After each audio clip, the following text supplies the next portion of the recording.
तो वाकया जून 2023 का होता है। दरअसल दिल्ली से एक लड़की जो बिहार के पटना में अपनी सहेली के शादी समारोह में आती है और प्रेग्नेंट हो जाती है। जैसे ही ये बात लड़की के घर परिवार वालों को पता चलता है, खास करके लड़की के माँ बाप को जब ये बात पता चलता है, मानो उनके ऊपर दुखों का पहाड़ टूट गया हो। दोस्तों, आए दिन हमारे समाज में बहुत सारी ऐसी घटनाएं घटती रहती है। उस लड़की से उस घर परिवार वाले के बहुत सारे सवाल थे, जैसे कि वो लड़का कौन था, वो लड़का कहाँ मिला, अचानक की जिंदगी में सब कुछ ऐसे कैसे हो गया, और अब तक इसके बारे में परिवार वालों को क्यों नहीं बताया। लेकिन उस लड़की के पास मानो एक भी जवाब नहीं होता है। लेकिन आज इन्हीं वीडियो के माध्यम से हम इन तमाम सारे सवालों का जवाब ढूंढने का प्रयास करेंगे। साथ ही जानेंगे कि आखिरकार कौन थी वो लड़की, कैसे उसके जीवन में कोई अनजान लड़का आता है और अचानक उसके पूरे जीवन को तबाह करके चल जाता है। तो वीडियो में बने रहिएगा। शायद यूट्यूब के इतिहास में ये पहली ऐसी घटना है, इसीलिए वीडियो को अंत तक जरूर देखिएगा। साथ ही वीडियो को लाइक और चैनल को सब्सक्राइब कर दीजिएगा। साथ ही वीडियो को शेयर जरूर कर दीजिएगा। तो चलिए दोस्तों, शुरू से शुरुआत करते हैं। दरअसल शिवानी नाम की एक लड़की होती है जो दिल्ली से बिहार अपने सहेली की शादी समारोह के लिए आती है। पूरी रात अपने सहेली के शादी समारोह को अच्छे से एंजॉय करती है। अगली सुबह दुल्हन विदा होकर अपने ससुराल जाती है। उसी शाम को शिवानी का बिहार के पटना रेलवे स्टेशन से दिल्ली के लिए ट्रेन होती है। शिवानी अपने ट्रेन के समय से थोड़ी देर पहले पटना के रेलवे स्टेशन पे पहुंच जाती है। जब ट्रेन आती है उसके अंदर शिवानी चढ़ जाती है और खाली सीट देख करके बैठ जाती है। कुछ देर का समय बीतता है। टीटी साहब टिकट चेक करने के लिए आते हैं। तभी शिवानी अपने बैग से टिकट निकालती है और टीटी साहब को दिखाते हुए कहती है, साहब मेरा टिकट कंफर्म नहीं हो पाया था, वेटिंग है, इसलिए आप मुझे एक सीट दे देंगे, जो भी उसके पैसे होंगे वो हम आपको दे देंगे। लेकिन तभी टीटी साहब शिवानी को साफ साफ मना कर देते हैं कि दरअसल इस ट्रेन के अंदर कोई भी सीट अभी खाली नहीं है, और टीटी साहब वहां से चले जाते हैं। कुछ देर का और समय बीतता है। रात हो रही थी तो कंबल चद्दर देने के लिए वहां पे एक लड़का आता है। तो उन्हीं यात्रियों में से एक यात्री कहता है कि दरअसल इस लड़का से अगर आप बात कीजिएगा तो ये शायद आपको सीट अरेंज कर देंगे, इनके पास सीट होता है। तभी शिवानी भागी भागी जाती है उस लड़के के पास और कहती है, भैया मुझे एक सीट चाहिए था। तभी वो लड़का कहता है, आपको इतना पैसा देना होगा। उस पैसे की बात हो जाती है, शिवानी को सीट मिल जाती है। वो लड़का कहता है, ठीक है, आप अपना बैग वगैरह सरिया लीजिए और हम जैसे ही कंबल देकर के आगे से आते हैं तो मेरे सीट के ऊपर चलिएगा। जैसे वो लड़का शिवानी को सीट की तरफ लेकर के जाता है तो शिवानी वहां देखती है कि पहले से ही उस सीट के ऊपर एक गौतम नाम का लड़का लेटा हुआ था। दरअसल जैसे ही वो सवाल पूछती है उस लड़के से कि आपने तो भैया सीट मुझे दिया, यहाँ तो पहले से ही कोई और है, तो बताती है कि दरअसल ये सीट आपका नहीं है, इसके अंदर वाला सीट आपका है। तो पूछती है, ऐसा क्यों, यहाँ पे तो सीट एक ही है। तो वो बताता है कि नहीं नहीं, इसके अंदर एक सीट है। दरअसल एसी बॉगी के अंदर जो कंबल चद्दर रखने का एक जगह होता है, पूरा केबिन बना होता है, दरअसल वो एक सीट की तरह होता है। अब उस सीट की बात कर रहा था। वो थोड़ी सी परेशान हो जाती है शिवानी, उसको कुछ खरी खोटी सुना भी देती है कि आप तो सीट की बात किया, पैसे सीट के लिए आप ये दे रहे हैं। लेकिन शिवानी के पास दूसरा कोई विकल्प नहीं होता है, दूसरा कोई चारा नहीं। तो लड़का कहता है, ठीक है, आपको रहना है तो रहिए, नहीं तो अपना पैसा लीजिए, छोड़िए। लेकिन शिवानी को तब तक नींद आ रही थी, रात की पूरी जगी हुई थी, उसे सीट चाहिए था, उसे सोना था, थकी हुई थी। तो मजबूरन उसी सीट के ऊपर वो अंदर चली जाती है। उसे नींद नहीं आ रही थी कि कभी भी वो ऐसे इस किसी लड़के के बगल में ऐसे सोई नहीं थी। थोड़ा बड़ा अजीब लग रहा था, सहज फील कर रही थी। तभी वो लड़का कहता है, अरे आप घबराइए नहीं, कोई बात नहीं, आप आराम से सो जाइए। दरअसल हम एक इंटरव्यू के लिए जा रहे थे दिल्ली, मेरी भी टिकट कंफर्म नहीं हो पाई थी, अब मुझे सोना जरूरी था, चूंकि अगली सुबह मुझे वहाँ इंटरव्यू देना है। अगर मैं जगह रहूंगा तो फिर मुझे दिक्कत होगी, इसलिए हमने सीट ले लिए। अगर आपको कोई दिक्कत नहीं होगी आप सो जाइए। बस इतना ही बात होता है। शिवानी आराम से उस लड़के की बात में हमें हाँ मिला करके सो जाती है। वो लड़का भी सो जाता है, गौतम। लेकिन गौतम के पास एक बैड हैबिट था, जो वो कभी भी अपने रूम के अंदर जब सोता था, वो अपने पढ़ाई के दौरान वो अपने पार्टनर्स के कमर पे पैर रख करके, पैर पे पैर कहते हैं ना, डाल करके सो जाया करता था। उसका ये आदत था और अचानक उस रात ये आदत उसका यहाँ पर भी उसके शिवानी के कमर पे उसका पैर चला जाता है। कुछ देर बाद जैसे ही नींद हल्की सी खुलती है तो गौतम देखता है कि शिवानी का हाथ उसके चेहरे पे ऐसे सहला रहा हो, जैसे वो मानो पहले से एक दूसरे को जानते हो, पति पत्नी की तरह रह रहे हो। और अचानक पता नहीं नियति को शायद यही मंजूर होगा और वो दोनों के बीच प्यार का परवान ऐसे चढ़ता है उस वक्त कि दोनों होश खो बैठते हैं और दोनों के बीच में शारीरिक संबंध बन जाता है। फिर वो रात में वो लोग सो जाते हैं, मन में कुछ चल ही रहा होता है सपने में कि भाई अब क्या करेंगे, कैसे क्या करेंगे। तभी जैसे उनकी नींद खुलती है, उससे पहले ट्रेन वहाँ दिल्ली के रेलवे स्टेशन पे पहुंच जाती है। लोग उतरते हैं, उनकी आवाज़ सुन कर के इनकी नींद खुलती है। फटाफट ये लोग उतरते हैं, अपना बैग कंधे पे लेते हैं और जैसे ही रेलवे प्लेटफ़ॉर्म पे उतरते हैं ट्रेन से, तो सामने शिवानी के माँ और पिताजी खड़े थे। दरअसल वो शिवानी के माँ-पिता को देख कर के वो लड़का घबरा जाता है। अब वो लड़का कुछ बात ही नहीं कर पाता है, ना ही शिवानी कुछ कह पाती है और शिवानी अपने माँ-बाप के साथ चली जाती है। इधर वो लड़का गौतम, जो एक इंटरव्यू के लिए दिल्ली गया था, वो इंटरव्यू देता है। संयोग से उसकी जॉब लग जाती है और इधर शिवानी अपने घर चली जाती है। थोड़ा कभी-कभी उस लड़के के बारे में ख्याल आता है, आखिर ये क्या हो गया?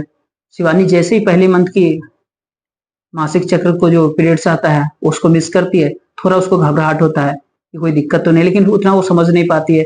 और फिर अगले ही दिन उसे ये समझ आता है कि कोई लोग बताते हैं कि चलो ये 2-4 दिन आगे-पीछे होते रहता है, आ जाएगा, कोई दिक्कत नहीं। शिवानी ये बात किसी को नहीं बताती है और अगले महीने की इंतज़ार करने लगती है पीरियड्स आने की। और जैसे ही उसके दूसरे महीने में पीरियड्स नहीं आते हैं, वैसे ही वो घबरा जाती है, पूरा बेचैन हो जाती है। अब उस लड़के गौतम को उस सोशल मीडिया के तमाम सारे सोशल मीडिया प्लेटफ़ॉर्म के ऊपर उसको ढूँढती है, जैसे फ़ेसबुक, इंस्टाग्राम, लेकिन उसको वो गौतम नाम का वो लड़का नहीं मिल पाता है। तभी वो इस पटना वाली सहेली जिसके शादी समारोह में शिवानी आती है, उसे कॉल करती है और कहती है, "बहन मेरे साथ ऐसे-ऐसे दिक्कत है, 2 महीना से पीरियड्स नहीं आ रहा है।" तो उसपे थोड़ा मज़ाक करते हुए पूछती है कि, "क्या जीजा मिल गए क्या तुम?" तो कहती है, "नहीं पगली ऐसी कोई बात नहीं है।" दरअसल वो छुपा लेती है, कोई सारी बात बताती ही नहीं है। तभी वो उसकी सहेली प्रिया बताती है कि दरअसल तुम घबराओ नहीं, ऐसा हो जाता है, बहुत सारे लोगों को होता है, आ जाएगा, तुम एक अच्छे महिला डॉक्टर से मिल लो, ठीक है? थोड़ी बहुत दवाइयाँ देते हैं, वो ठीक हो जाएगा। अब वो अगले दिन शिवानी अपने एक महिला डॉक्टर के पास दिल्ली के अंदर जाती है। जैसे ही डॉक्टर साहिबा को बताती हैं कि मैम 2 महीने से मुझे पीरियड्स नहीं आ रहे हैं, हम कुछ सवाल उनसे करते हैं और उसके बाद वो कुछ टेस्ट वगैरह लिख देते हैं, जैसे ब्लड टेस्ट, अल्ट्रासाउंड वगैरह। और जैसे ही उसका रिपोर्ट आता है, शिवानी को बुलाया जाता है और फिर शिवानी से पूछा जाता है, रिपोर्ट बताया जाता है मैडम के द्वारा। शिवानी एकदम ऐसे मानो जैसे उसके पैर तले ज़मीन ही खिसक गई हो, क्योंकि शिवानी गर्भवती हो चुकी थी। 2 सवा 2 महीने का उसका प्रेग्नेंट थी 2 महीने से।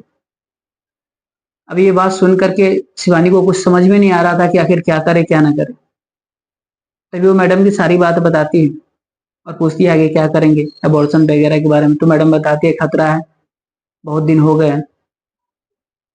ऐसा करो, उस लड़का को ढूँढने का प्रयास करो, उससे बातचीत करो। कुछ बेहतर बात अगर बन पाए तो करने का प्रयास करो। बाकी हम तो यही सजेस्ट करेंगे कि तुम अपने माता-पिता से कह कर के उस लड़का तक पहुँचने का प्रयास करो। शिवानी कहती है ठीक है, वहाँ से वो निकल जाती है। अब जैसे हॉस्पिटल के बाहर आती है, तमाम तरह के शिवानी के दिलो-दिमाग पे सवाल छाए हुए थे। वो अपने आप को कोसती थी, वो अपने नियति को कोसती थी। पता नहीं ईश्वर उसके जीवन में ऐसा क्या कुछ लिखा है। और अंत में उसे तरह-तरह के सुसाइडल थिंकिंग आने लगते हैं, बहुत तरह की आत्महत्या करने जैसी सोच उसके अंदर आने लगती है, क्योंकि वो उसे ऐसा लगता है कि अब घर में किसको बताएँ और बताएँगे तो बहुत बवाल हो जाएगा और हमारे समाज में थू-थू हो जाएगी। ये सारी बात सोचते हुए उसे कुछ समझ में नहीं आता, एक ऑटो ले लेती है और ऑटो लेकर के वो दिल्ली के मेट्रो की तरफ बढ़ती है। दरअसल ऑटो से जैसे ही कुछ ही देर आगे बढ़ती है, तो गौतम की नज़र उस ऑटो पे, क्योंकि गौतम भी अपने ऑफिस से निकल कर के मेट्रो जाने के लिए ऑटो का इंतज़ार कर रहा था। और जैसे ही शिवानी पे उसका नज़र पड़ता है, वो पीछे से आ रही ऑटो को लेता है और शिवानी के पीछे कहता है ऑटो वाले को, भैया ज़रा इस ऑटो के पीछे आप चलना। दरअसल शिवानी भी मेट्रो ही जा रही थी, वो भी मेट्रो जा रहा था, दोनों वहाँ जाते हैं, उतरते हैं। शिवानी 4 कदम आगे होती है, पीछे से जाता सामने आता है और कहता है, हाय शिवानी जी। शिवानी मानो गौतम को देख कर के एकदम सन्न से रह जाती है। कुछ नहीं कह पाती है, कुछ नहीं बोल पाती, सिर्फ देखते रह जाते हैं एकटक। तभी गौतम कहता है, हाय क्या हुआ? मेरा नाम गौतम है, हम दोनों ट्रेन में मिले थे, शायद आपको ध्यान होगा। वो कहती है, हाँ हाँ मुझे ध्यान है। कैसे हैं आप? सब बढ़िया? गौतम कहता है, हाँ बढ़िया। आप तो उस टाइम मुझे कुछ बात करने का मौका ही नहीं मिला, आपके पेरेंट्स आ गए थे। देखिए मैं इंटरव्यू दिया और मेरा नौकरी भी लग गया और हम यहाँ अभी एक फलानी कंपनी के अंदर मैनेजर के पोस्ट पे हैं। कहता चलो अच्छा है, बढ़िया है, आप मिल गए, चलो सब बढ़िया आपके जीवन में चल रहा है। हाँ, बोला आपके जीवन में क्या कुछ चल रहा है। सारी बात बताती है शिवानी कि देखिए उस दिन आने के बाद ऐसे ऐसे, और आज मैं डॉक्टर के यहाँ से होके आ रही हूँ, ये मेरी टेस्ट रिपोर्ट है, इस तरह की बात। अब इधर गौतम को ये सारी बात सुन करके एकदम शौक सा लग जाता है कि ये क्या कर दिया मैंने, क्योंकि गौतम के पिता पहले से ही शादी तय कर रखे थे गौतम को। दरअसल जैसे ही बिहार में एक ट्रेंड है कि जैसे ही किसी लड़के को नौकरी होती है, या अच्छी खासी प्राइवेट में हो या सरकारी में हो, उसके यहाँ रिश्तेदार रिश्ते लेकर के तमाम सारे रिश्ते लेके आने लगते हैं और बहुत सारे पैसे देने का डिमांड करने लगते हैं। गौतम का जैसे ही नौकरी लगती है वैसे ही उसके घर एक रिश्तेदार आते हैं, बहुत सारे आते हैं, उसमें से गौतम के पिताजी एक अच्छे खासे पैसे देने वाले जो परिवार था उसे हाँ कर देते हैं। दरअसल दरअसल उस गौतम का पहले से ही शादी तय कर रखे थे उसके परिवार वाले। बिहार में एक ट्रेंड है, आम सा है कि जैसे ही कोई लड़का को नौकरी लगता है ना, उसके घर रिश्तेदार इतने आने लगते हैं रिश्ते लेकर के, और मानो इतने पैसे देने लगते हैं कि कोई भी लड़का का परिवार उस लालच में आ जाता है और शादी के लिए हाँ कर देता है। ठीक इसी तरीके से गौतम का शादी तय हो जाता है, कुछ रिंग सेरेमनी वगैरह का आगे डेट रखा जाता है। गौतम से वीडियो कॉल पे ही बात होता है और शादी हो जाता है। जिस लड़की से गौतम की शादी लगी थी, दरअसल वो लड़की किसी और लड़के से प्यार कर रहा है। वो अपने पिता को समझाती है कि दरअसल हम किसी और से प्यार कर रहे हैं, मुझे वहां शादी करवा दीजिए, यहाँ नहीं करना चाहते। लेकिन वो एक भी नहीं सुनते हैं और इधर गौतम के परिवार वाले को हाँ कर देते हैं। बहुत सारे लेन देन की भी बातें हो जाती है, जो हमारे बिहार में एक आम चलन है। खैर, ये सारी बात गौतम सोचता है, उसे बताता है। फिर वो कहती है चलो ठीक है, तुम शादी कर लो, शायद मेरा इस दुनिया में इतना ही दिन का लिखा हुआ था रहना, कोई बात नहीं, तुम खुश रहना, अच्छे से रहना। इस तरह की बातें होती है। तभी गौतम कहता है कि अरे नहीं, ऐसे कैसे आप सोच रहे हैं, आप कहाँ रहते हैं। तो बताती है अपने जो यहाँ रहती है, दरअसल उस एड्रेस को हम नहीं बता पाएंगे आपको। तो कहता है चलो ठीक है, आपके माता पिता कहते हैं कहाँ रहते हैं, तो बताती है कि वहीं पे मेरे साथ ही रहते हैं, हम माता पिता के साथ ही हम लोग रहते हैं। कहता है चलो ठीक है, हम चलते हैं। वो कहता है अरे पगला, तुम पता है कि मार करके खराब कर देंगे हमारे माता पिता, तुम मत जाओ, बड़ी खड़ूस है, जान से मार देंगे तुम्हें भी और हमें भी मार देंगे अगर इस तरह की जानकारी उनको लगी तो। कहते तो फिर तुम क्या करोगे, कैसे करोगे। वो कहता है कोई बात नहीं, शायद मेरा जीवन इतना ही था, हंस के बिता लिए अब तक, तुम्हारा साथ क्यों मिल गया, दोबारा हम तुमसे मिल भी लिए, अब कोई बात नहीं, जीवन में तुम खुश रहना, मुझे कभी कभी याद कर लिया करना। तभी बड़ा इमोशनल हो जाता है वो। गौतम कहता है नहीं, जो कुछ भी होगा गलती हमारी थी, हम जाएंगे। और उस लड़की के साथ, शिवानी के साथ वो पहुंच जाता है शिवानी के घर। शिवानी के घर जाते ही अपने वो राम सलाम पैरी पौना सब होता है।